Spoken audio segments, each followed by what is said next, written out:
Hello everyone, welcome back to my channel Skill Development and Kids Corner. So today we will learn our national flower Lotus. Lotus is the national flower of India. It is a beautiful flower. It is an aquatic flower. It grows in water. It is pink and white in color. It is also called as Kamal in Hindi. Goddess Lakshmi is worshipped with lotus flower. It has a sweet fragrance. The lotus has big petal and large round leaves.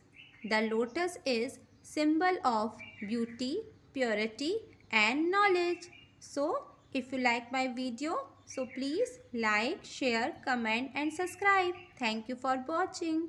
Okay, bye bye.